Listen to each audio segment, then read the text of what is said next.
monk, the ghost melt. Ghost says, you tell me whatever you want to tell me, I'll listen to you. I feel your heart. So, that's the ghost story. Okay, yes?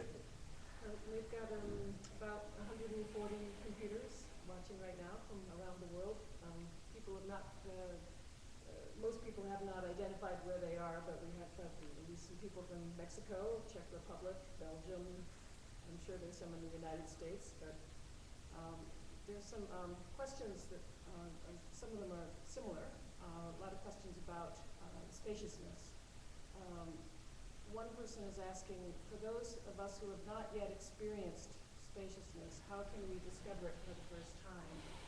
And then other questions are related to how can we make this experience stable, and how can and prevent dullness and falling asleep once we're there. Okay.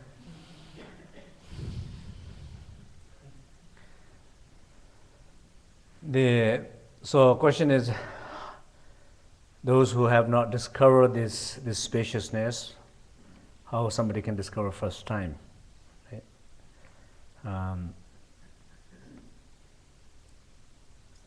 Well, right this moment,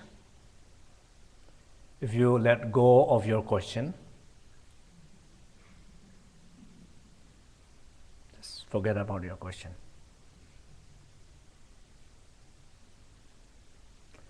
And particularly, you let go of a good answer.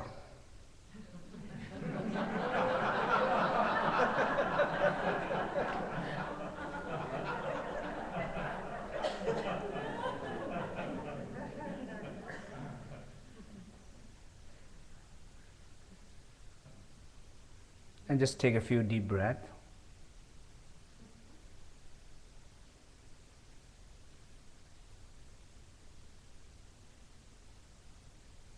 The space is right there.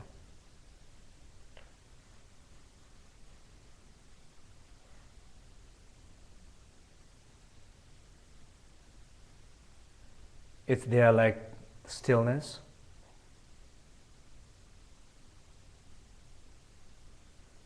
It is there like silence.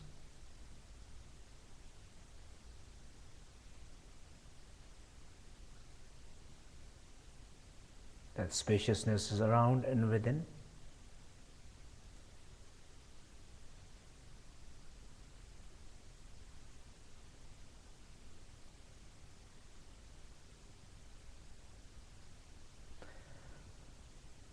So that is the spaciousness.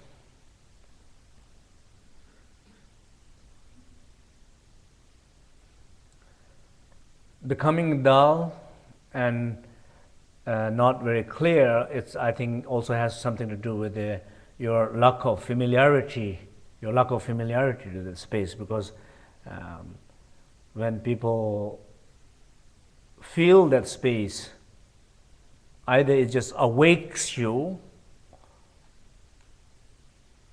that's what we call awakening toward that space, within that space, as that space, or you fall asleep. You fall asleep means you're not understanding it. You're not recognizing it. So, but generally, when people talk about like how you overcome the dullness, just taking very strong, some few deep breathings, like that. Taking a few deep breathings are helpful. Changing positions are helpful. Like sitting upward, gazing up is helpful. If you cannot do it at all, then go to sit at the edge of wall or something like that. And you look down. If you fell down, you know what's going to happen. Then that will wake you up. It's a different space can wake you up.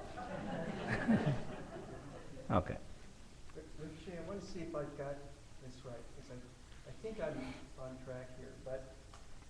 as you're saying that resistance is one of the greatest blocks to creative expression, and that resistance we can identify. Let's say I realize that I'm sitting around mumbling, I never have enough time to write, or enough time to paint, or, if I had more space, if there wasn't enough noise here, if I wasn't exhausted from having not only to work so much, 8 hours a day, and then I come home, and then we gather more pain, as you're saying, pain seeks pain, so now I'm saying, and then my wife wants me to work. I write on the weekends, but she's always got a project for me. I never have space for myself. So I'm gathering these things, but what I'm missing by focusing outwardly is taking that mantra that I'm hearing, which is my cry of pain, my complaining, my whining, whatever it is, that is that. And taking some space for that and being with that. What, for me, as I began to look at that, is that there's some fear in there that can be about being exposed in bringing my craft forward, or whatever it is that is an expression of me that I'm afraid of failing. And so I'm cooperating with these different reasons that I say are what's blocking me from. But if I stay with that fear, what I hear you saying is that there's a possibility that can, in a sense, dissolve or... So let's say this way. The one who is talking right now. This one? Yeah. Okay. The one who is talking right now, it seems feeling some block with the creativity, right? Yes. And what he's saying, it does not have enough time, right? But everything what you said about wife, to work, to everything, it has so much time.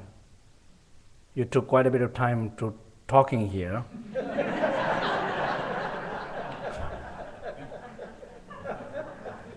And I'm sure you'll take a lot of more time about thinking about it when you're alone. And so it's not so much about what you talk, what you're thinking, but the one who is thinking that, who is talking that. That's the resistance, that's the pain. That's the pain body. And when you're complaining, that's the pain speech. When you're imagining, your imagination going too far with those pain, that's called pain mind. But that is a pain. I can't do it.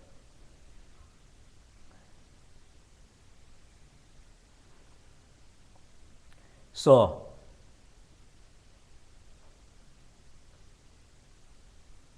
that when you feel like that, it almost feels like maybe it's not really possible to get rid of this feeling.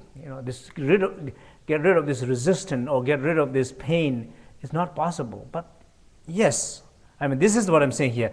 I think trust that even in that moment, you can shift energy and you can get rid of that resistance.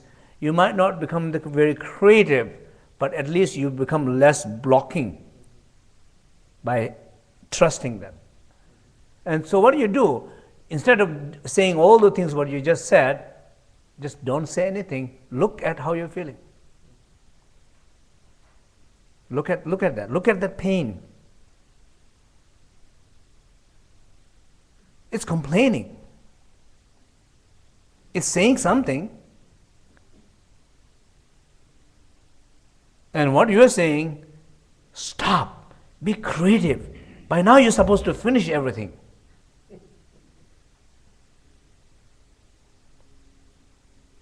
Stop that.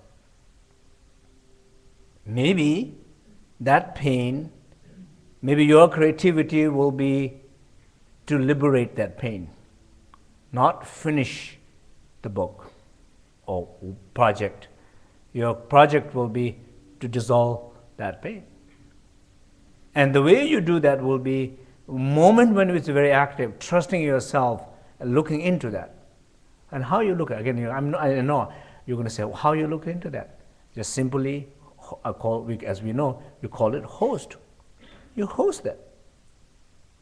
I'm feeling resistance. I am feeling resistant to do this.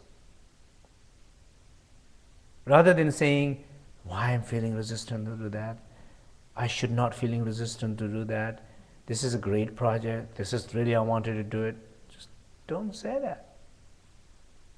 Just host. Give a big hug to that pain. Or give a big smile to that pain. Just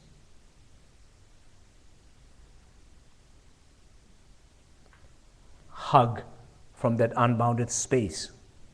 Hug of that infinite awareness, that light. The hug of that warmth. So that first creative quality, second creative quality, third creative quality. Give the hug to that. And when you do that, the way it responds to you, completely different. It will melt like the ghost. That makes sense? So you, the one who is giving hug, is that simple monk who does not have so egoistic ideas, but have a great warmth. And the ghost is that resistance. The ghost will melt. That will melt. And you trust that. And you try. And you can witness.